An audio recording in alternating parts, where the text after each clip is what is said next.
Hi, it's Griggs of Obsidian Wisdom. Today we answer the question, what do I do if I'm afraid to retire?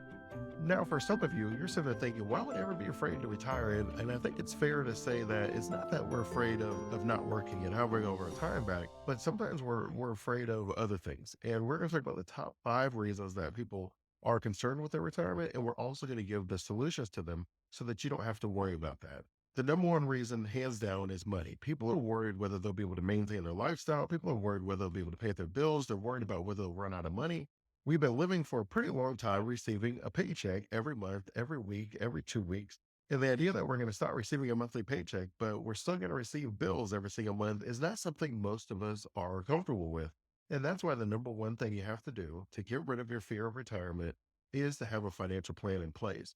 Whether you have a very simple one where you can just Google financial plan documents and you can fill it out, financial plan is pretty straightforward. All you have to put inside of one is how much money you have coming in, how much money you have going out. That is your budget. Once you have your budget in place, people then normally want to decide, is this exactly what I'm going to do in retirement? Do I plan on living on this amount of monthly income?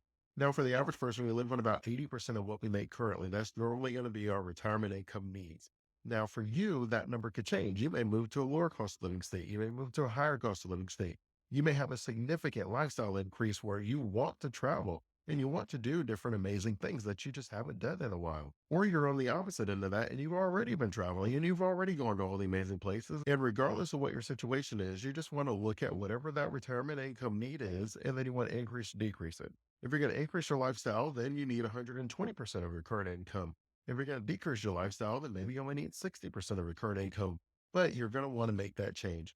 Once you know how much money you have, I have other videos and I'll put a link to them where you just need to know how much your monthly income from your investments and your social security and your pension is going to bring in each month. And do I have enough money coming in? For most of us, the fear that we have about retirement is the fear of the unknown. We just have no idea what's going to happen. We don't know how much money we need or how much we have. Once you're confident about the numbers, you can then put a plan in place that makes sense based off those numbers. Do I need to invest more or could I invest less? Do I need to get rid of debt or do I need to work a little bit longer? Whatever the changes that you need to make to increase your likelihood of success, that is going to be the next thing that you want to take advantage of. Once you have your financial plan in place, this normally is going to be our best case scenario. This is how much money I have. This is how much I need. This is what I want. This is what I'm going to spend on. But there are some unexpected expenses that we do want to think about as well.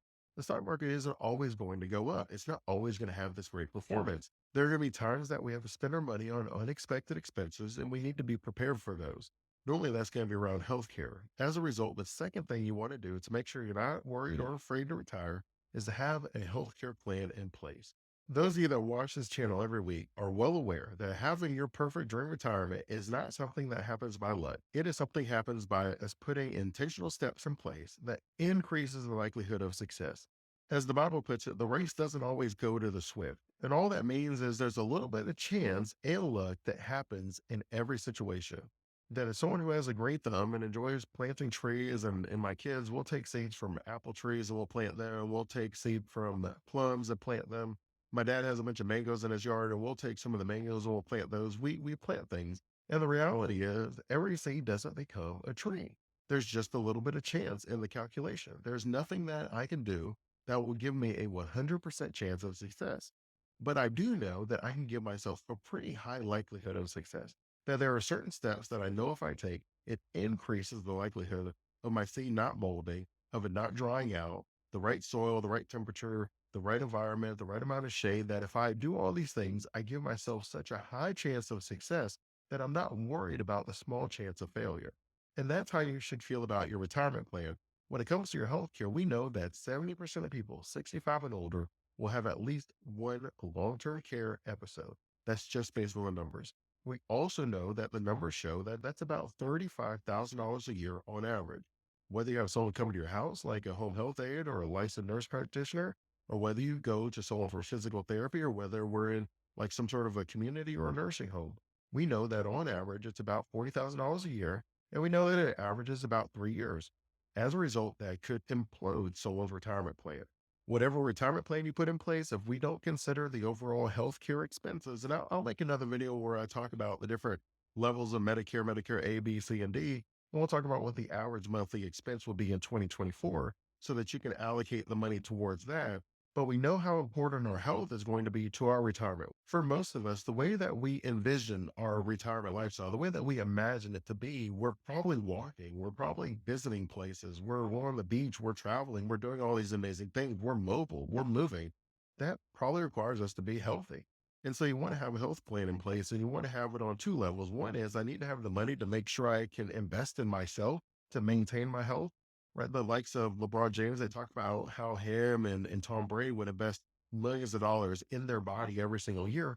And we're not surprised that both of them were able to play at a very high level into their 40s. That was not common, and it may not be super common going forward. But we know as the more that we invest in the things that we want to happen, the more likely it is the outcome that we can achieve. Just because they invested in their health over the years didn't mean that they were healthy every year, but it did increase the likelihood of them being healthy. It did increase the length of time that they could play and operate at a high level. For you and I, we have to do the same thing. Now, for you and I, we may not be able to pay for all the physical trainers and the personal chefs and all the regimented life, but we do know what we should eat if we want to be healthy. We do know how active we need to be if we want to be healthy.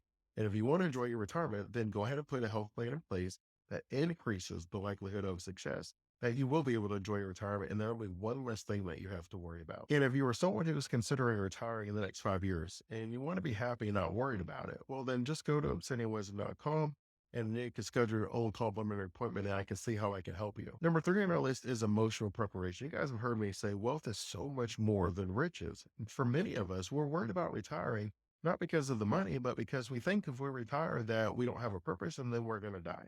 That we know they're highly publicized stories. The ones that come to mind, I think, is like Petrino. I know when he retired, he died shortly after that.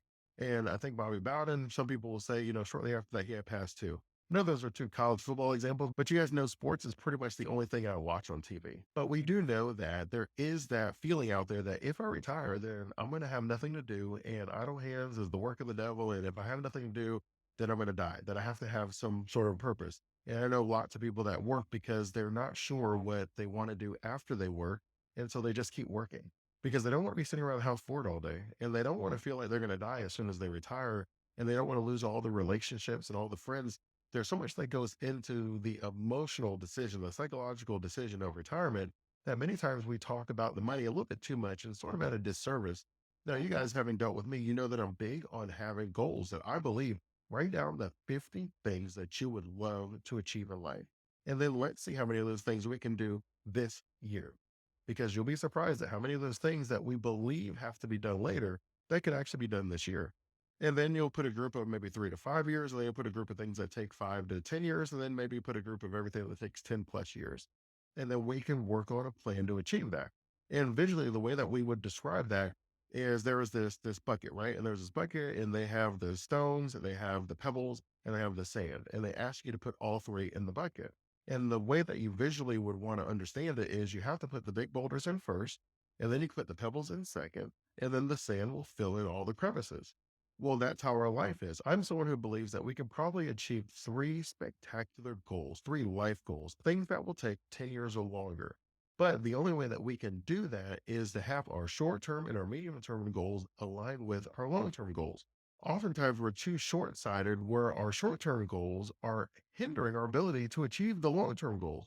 Where we feel that we want to do something today and we don't want to wait because that's not what the purpose of life is or something like that, and as a result, in 10 years, you're going to look back and say, man, if I could do it all over again, I would do things slightly different.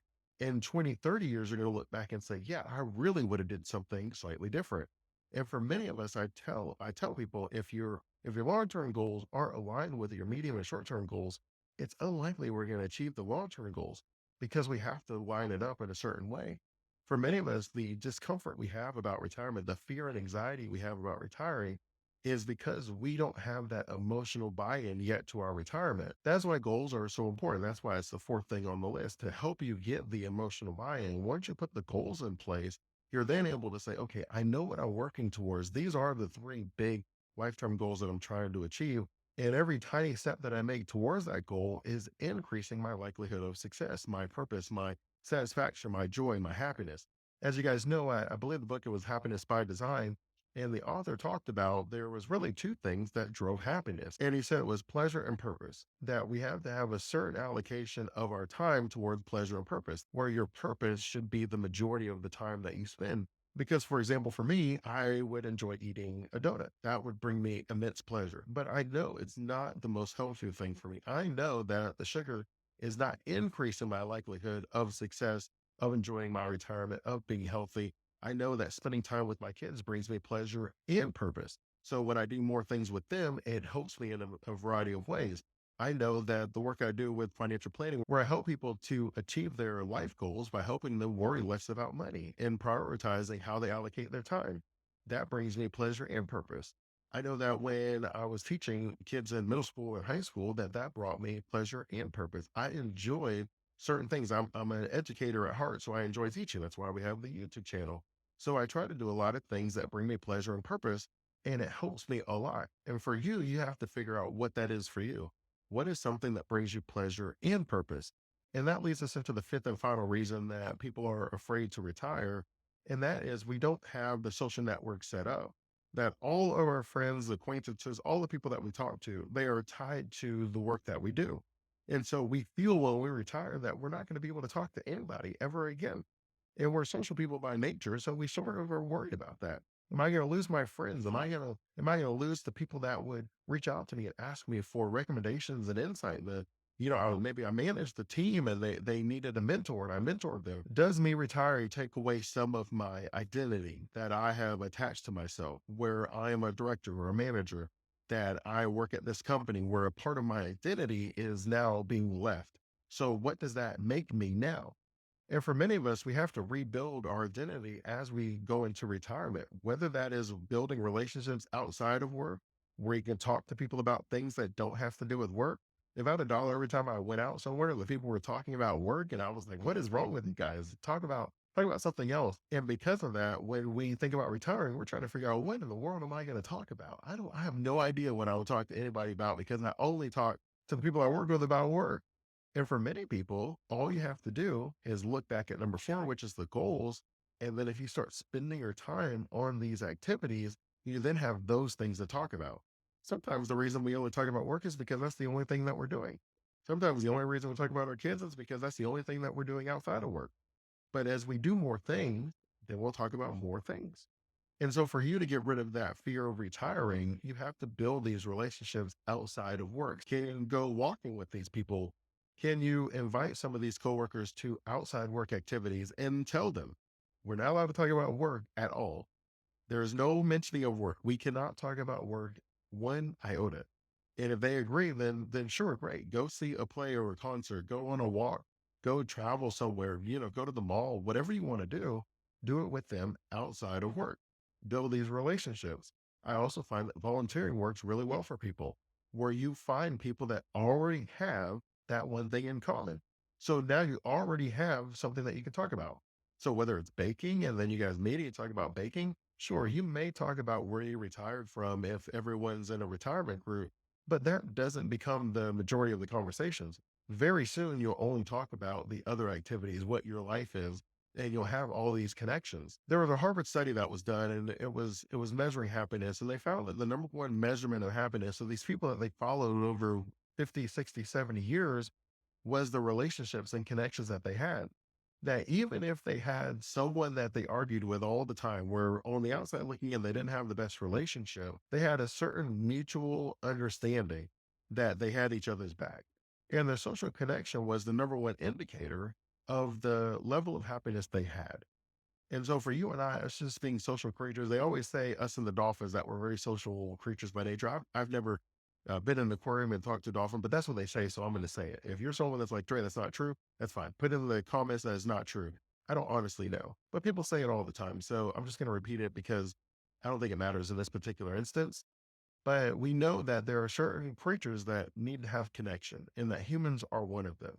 And if your plan is to retire and just sit in the house all day, then that's why you would be afraid to retire. And so if you want to solve that problem, the solution is to find people to build relationships with, build connection with. What is it that we want to build our connection around? Do we want to volunteer at our church? Do we want to volunteer in a community that I'm passionate about, an underserved community? Do I want to go help kids? Do I want to go help the next generation? I volunteer at a school. There's so much that we can do that would bring you that fulfillment, bring you that joy and that connection. And if you do these five things where you plan ahead of time and you take action according to the plans that you put in place, that you will be less worried, less concerned, and afraid of retirement. Because most of our fear is true. Because most of our fear is just a sign that we aren't prepared, that we haven't done it as many times as we wanted to do, that it's a new experience and we're not sure how it's going to react. That we may have had fear of the dark when we were growing up, but after being in the dark enough times and realizing that nothing's changed, we realize that's not something we should be afraid of.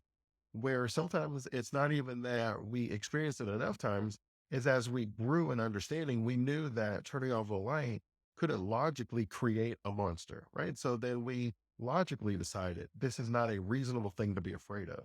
Whatever it is that we have to do, our goal should be to gain the understanding and the wisdom necessary to eliminate the fear. The way the Bible describes it, it says we weren't given a spirit of fear, but a spirit of might and courage and a sound mind. And so these are things that we want to build towards. And as always, I'm thankful for your time. I appreciate you giving it to me watching this video. If you found value in it, go ahead, like and subscribe so you can continue receiving valuable insights on how to build your own wealthy retirement system so that you can worry less and live more. Until next time, stay safe and enjoy life.